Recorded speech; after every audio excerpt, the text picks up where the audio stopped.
Low rainfall projected for this month. But what does this mean for consumers and our water supplies? We share measures by the government to ensure the availability of water. Now is the time to practice water conservation and reuse and recycle water where possible. Also, the Jamaica Deposit Insurance Corporation, JDIC, talks about its local redesign competition. And we share our hearts in a letter to Jamaica. You're watching Jamaica Magazine. I'm Adrian Atkinson.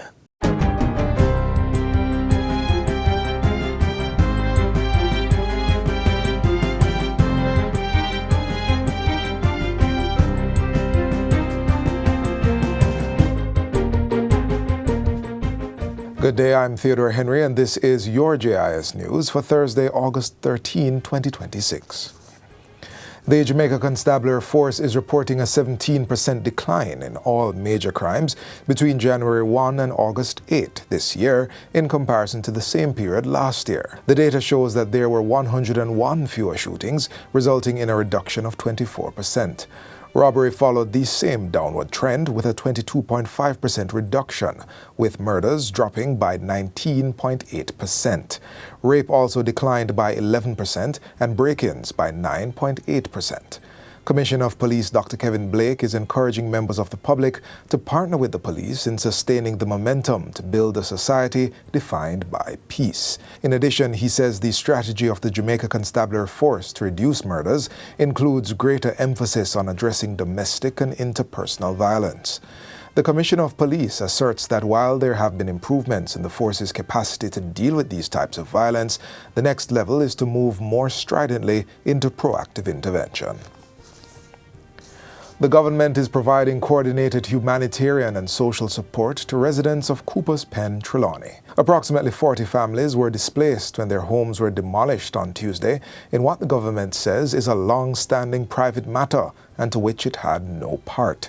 Leading the state's humanitarian response, the Office of Disaster Preparedness and Emergency Management, ODPEM, distributed relief supplies directly to affected families. These include 40 family-sized tents, along with cots, foam pads, solar lights, care packages, cases of bottled water, and sanitary products. The Ministry of Labour and Social Security also assisted with providing relief items. Social workers from the ministry's Trelawney Parish Office visited the community to conduct preliminary assessments and are to return on Friday, August 14, to provide additional support. The Ministry of Local Government has indicated that drop-in shelters will be available to meet the needs of residents.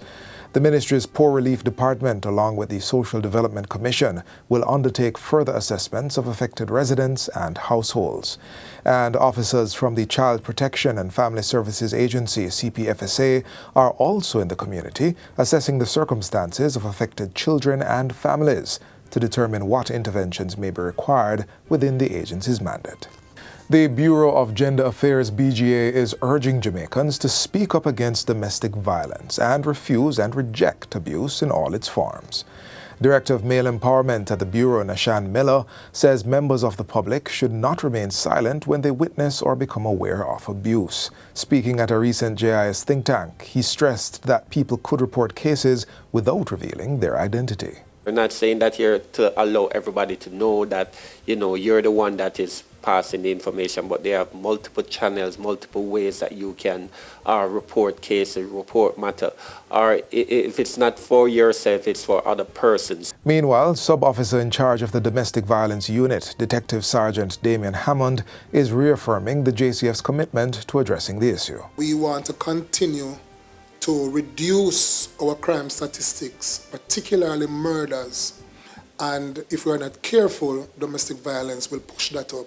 And so we are doubling our efforts to continue to give the kind of service and response, if you will, to the citizens when it comes on to domestic violence. Women can access support through the Bureau of Gender Affairs by calling its helpline at 876-553-0372 or 876-236-1713, while men are encouraged to seek assistance through the dedicated helpline at 876-553-0387.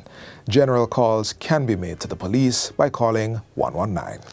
The government and the Jamaica Football Federation, JFF, have signed agreements to advance the country's obligations as a co-host of the 2031 FIFA Women's World Cup. The 7-point agreement, which was signed on Tuesday, forms part of the preparations to ensure Jamaica meets FIFA's hosting requirements. The guarantee involves 7 separate agreements, and those agreements include visas, permits, immigration and check-in procedures, work permits, safety and security, waivers, indemnification, and other legal issues. An organizing committee will oversee Jamaica's responsibilities, with the JFF working alongside the Ministries of Sport and Tourism, as well as other agencies. Jamaica's co-hosting bid was formally accepted by FIFA in April, with the country set to stage 3 to 5 group stage matches and 1 round of 32 fixture. The tournament is also expected to provide opportunities beyond football, including increased tourism, employment, and international exposure. Jamaica hosting of the FIFA Women's World Cup presents an opportunity for showcasing gender mainstreaming. Of course, I'm the minister responsible for gender, and I just could not resist highlighting that point. And it is also providing an inspiration for girls' participation in sport.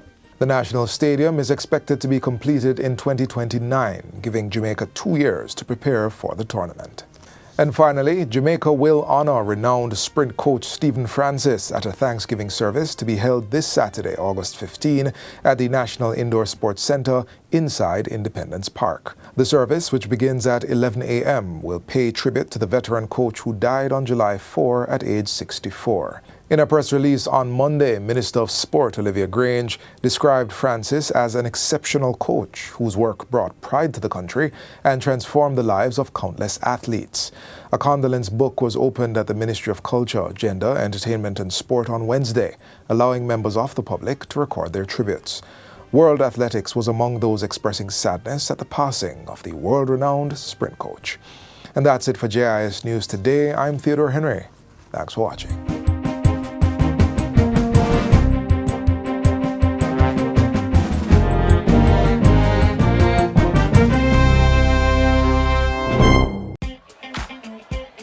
Don't let the heat beat you down.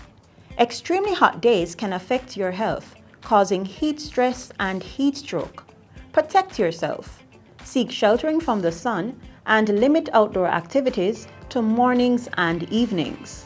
Wear light-colored, loose-fitting, breathable fabrics.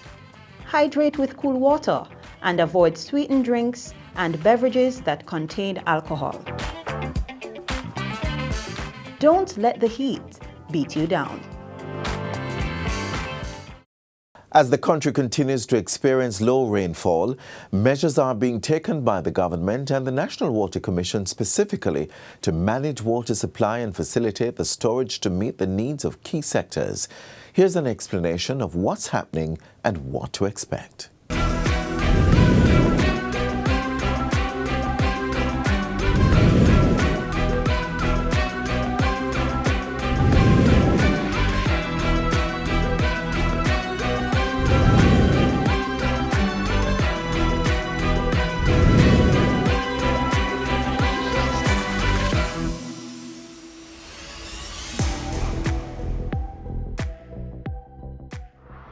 We recognized that we had 10 of our 13 parishes. I'm saying 13 because Kingston and St. Andrew is considered one parish in this respect. And so we have 13 areas, regions that we're monitoring, and they all received rainfall in varying degrees during the month of June. 10 of 13 actually were experiencing below normal rainfall. And when we speak about normal rainfall, we're talking about the 30-year average, and this is from 1991 to 2020. So that 30-year period is what is defining our climatological mean or our climatological normal, and we assess in comparison with that period from month to month. The drought conditions are being experienced in just 4 of our parishes so far. At the end of June, St. Elizabeth, St. James, St. Anne, and St. Mary were the parishes that were determined to be experiencing drought conditions. One of the main reasons for the dry conditions, yes, we do have climate change to talk about, but climate variability is one of the things that generally impacts us on a regular basis. And one of those variabilities in the climate has to do with the El Nino phenomenon. The El Nino actually was generated in June, at the early part of June, and we see that it has continued to get stronger and stronger going through July, and is expected to continue that trend. It will continue to strengthen going through to the end of the year and even into the first quarter of next year at least. It doesn't mean we will have no rainfall. It just means that the number of incidents of rainfall will be fewer.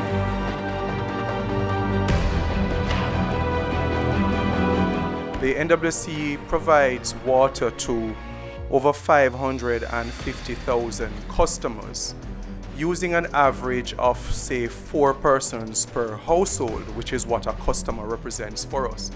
That's just about 2.2 million persons on the island. From those, out of that, we actually utilize just about 450 sources.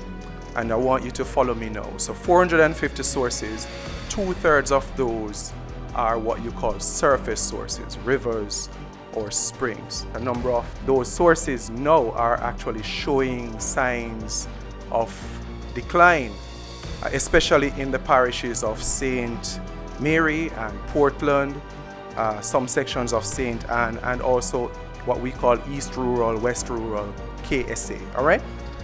Now, we've narrowed down even further, just about 133 of that system, which are historically prone to drought or water supply decline. We are now looking at 73 in particular, spread across the island, which are already showing decline ranging from 20% drops to some as much as 80% drops. We have started regulations, which means restricted water supply or what you call scheduled water supply. But let us talk you through what is necessary for the immediate and why these restrictions would come into play. So one of the things we do in terms of moving water to you to keep your communities, your homes, your businesses active is what we call water supply transfer. So for instance, in the Kingston metropolitan area, there is an interconnection between the Constant Spring network on the western side of the city. The Mona network converges with it just about where the Ministry of Justice is, West Kings House Road. And there's also an interconnection along the boulevard where we transfer water from our St. Catherine systems into the city. Those supply also along the Spanish Town Road belt. So that is a kind of active water supply management where once we are beginning to see a decline with one system, we then move as best as possible to augment those supplies with whichever system can allow us a little buffer. Now we also have to contemplate where we are, not just in the usual rainfall cycle, but where we are in our calendar. In September, schools reopen. Schools are heavy consumers of potable water.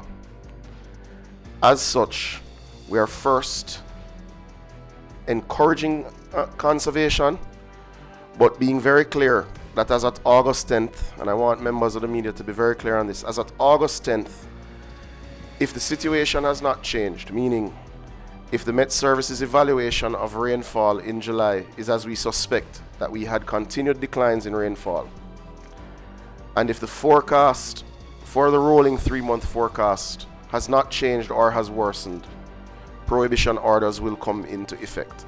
Prohibition orders speak to specifically irrigation and watering of gardens, lawns, grounds and farms, filling or supplying of pools and other things for domestic services. Washing of cars would be prohibited, watering and washing of roadways, and any purpose that would require unusual or non-essential use of water. We do hope that the situation will change, but with the information that we have, this is the best decision that we can make at this stage. Now to note, and I want to go into some details of what we've already done and the next steps in our response. Firstly, the ministry would have allocated $86 million to members of parliament for trucking in their respective constituencies. Step 2, we have recommenced the distribution of black tanks that will be distributed through members of parliament and the SDC into areas of serious water scarcity. If the situation prolongs for 3 months, it is estimated that the cost of drought response will be in the range of $500 million. How that is to be allocated if the situation warrants it will be approximately $100 million of trucking monthly. That would be split evenly between the NWC, who would service critical infrastructure including hospitals, health centers, schools, police stations, etc. It would be split between members of parliament managing areas within their constituency that have particular elevations, so may have pressure issues or have other issues in terms of getting water supply to them, and would be supplemented by the parish councils working outside of the utility footprint. So what does that mean? It means likely you will have a rough 3-month period now with the expected reduced rainfall. And it is possible you could go through one more drought, meaning February to April of next year, as is normal, where we have challenges. But as of May next year, we are certain that there will be a level of resilience that has never been experienced in our water supply in Kingston, St. Andrew, Portmore, and St. Catherine.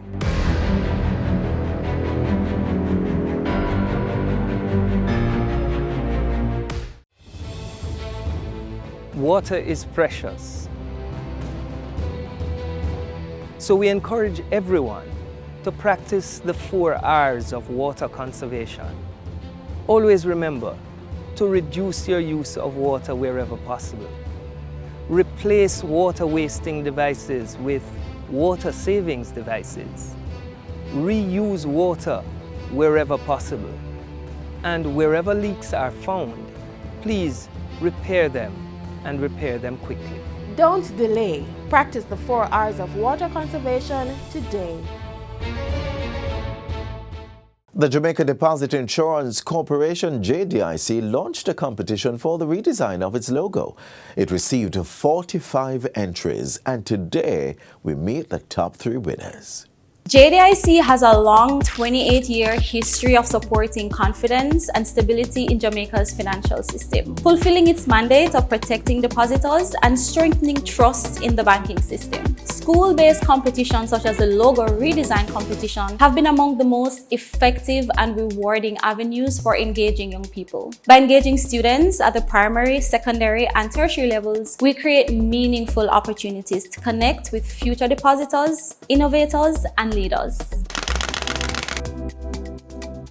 I'm Rasheen Taylor, representing the Edna Manley College of the Visual and Performing Arts. I'm the first place winner in the JDIC logo redesign competition. Hello everyone, my name is Ayana Barnett, a student from the Edna Manley College of the Visual and Performing Arts, and my co-designer Orain Virgo and I placed second in the JDIC logo redesign competition. Nicholas Wellington, and I'm a student at the University of the West Indies. I came third in the JDIC logo redesign competition. It was always one of those brands that kind of shaped what I understood marketing and branding to be from like an early stage as a youth. Wasn't even sure what deposit insurance was, but I knew their slogan. That grabbed my attention as a youth, and it provided the blueprint of what marketing and effective marketing can be. I tried to find that intersection between fine art and street art. So I tried to take that into the design. Coming into competition, I feel like I was pretty confident in my abilities, but I was also confident in the creative sector of Jamaica as a whole. So I knew the competition would have been tough to come out on top. It's a great feeling that this is something that I could accomplish. For my design story, it started with a how rather than a why. My friend Orain Virgo approached me asking if I wanted to be his co-designer in the JDIC logo redesign competition. Initially, I was very hesitant stepping into it because I knew I was an animator and I didn't major in graphic design. However, as we went through the process, I realized that I had a natural understanding for design, and then I gained the confidence to redesign the logo along with my co-designer. designer. So we started out with a lot of research, and then we analyzed their original logo to see what elements we can use back in our version to modernize that. To place second in this competition means everything to me. It shows that whatever my co-designer and I have learned in the classroom, we're able to apply it in a real life scenario like this. And I'm grateful for my co-designer to know that we can come together, merge ideas, and just create something great as this. My process is usually simple. I do deep research on the company. I would select 15 brand nouns. I would break them down into different categories. Then I would select 2 nouns and I'd merge them together to create the design. This process was actually from Alan Peters. I actually own his book, and he's been a great inspiration to my work. Placing third out of so many contestants is still a good feeling. Getting to network with so many new people, and overall this experience has been great to not only build confidence in my work but also in my own business. Impressively, we received 45 submissions from students representing 7 tertiary institutions across Jamaica. Overall, we think the winning designs did an excellent job of preserving the core elements that have defined the JDIC brand over the years, while giving it a fresh, modern look that reflects where we're headed as an organization. JDIC, protecting deposits for you and me.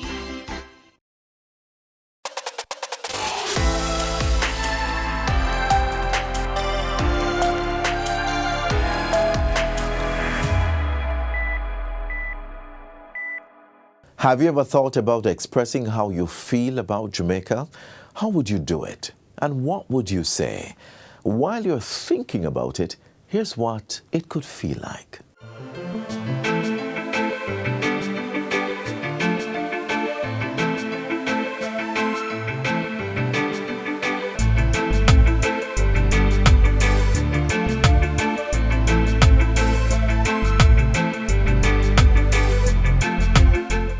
Dear Jamaica, thank you for raising us. Thank you for your beauty. Thank you for your strength.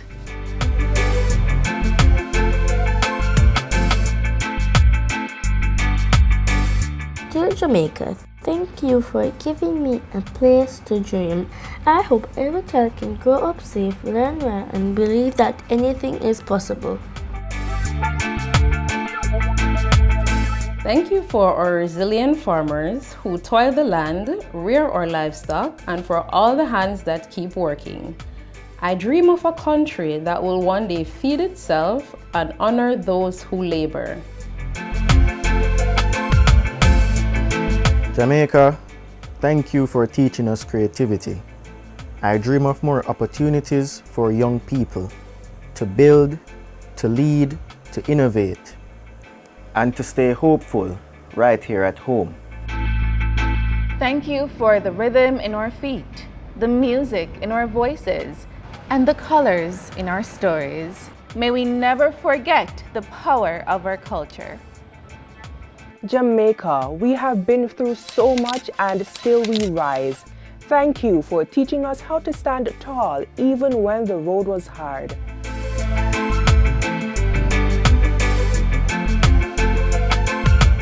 My hope is that we remain united, respectful, and proud of who we are. No matter how far we go, Jamaica travels with us. Thank you for giving us roots. My dream is to see us keep building a country that we are proud to return to. Jamaica, I will teach. I will protect. I will create. I will serve. I will encourage. I will do my part. Dear Jamaica, we love you. You are more than an island. You are home.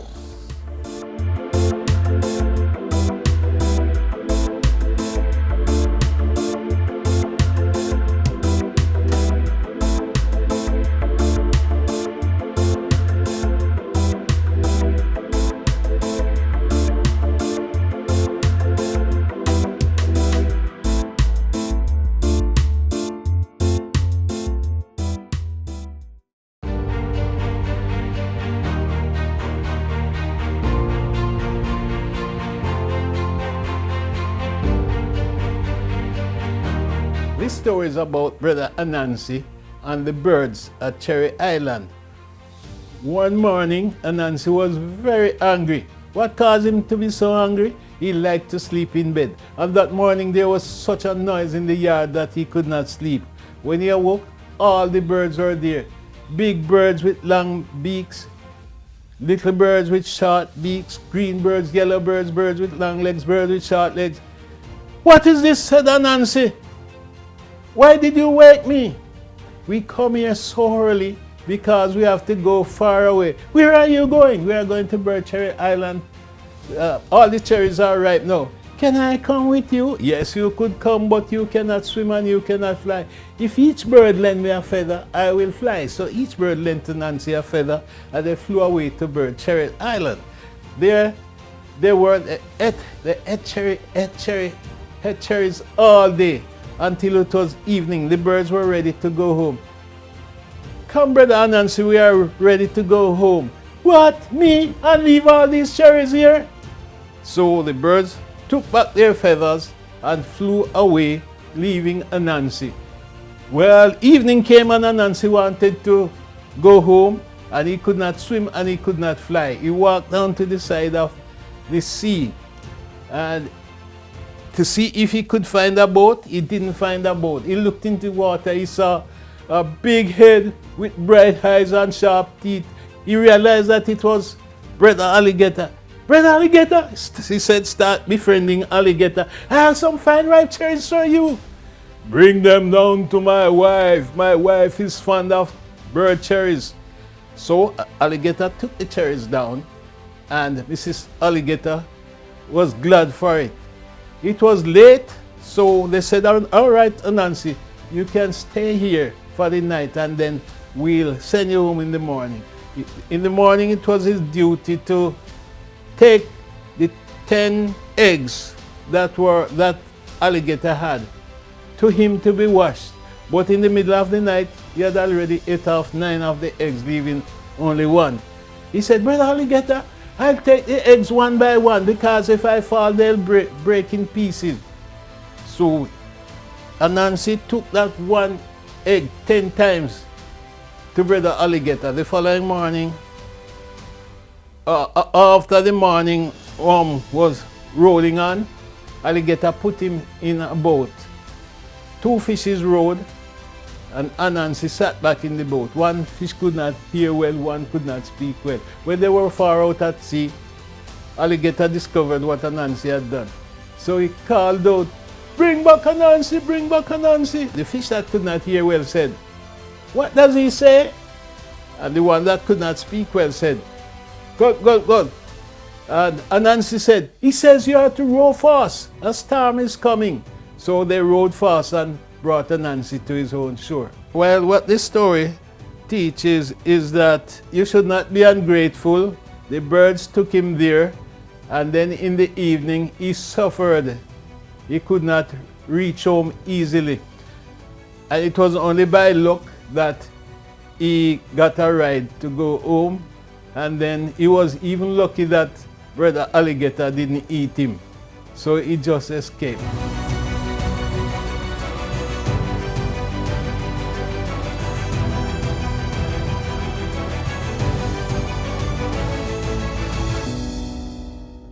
This is where our journey ends, but only for today. Do join us again tomorrow for another informative program. In the meantime, stay connected via our website at jis.gov.jm. And while you're online, send your feedback to Jamaica Magazine at jis.gov.jm or via X at JIS News. You may also find us on all the major social media platforms and through our mobile app that's Android and iOS compatible. On behalf of the entire production team, I'm Adrian Atkinson. Do take care.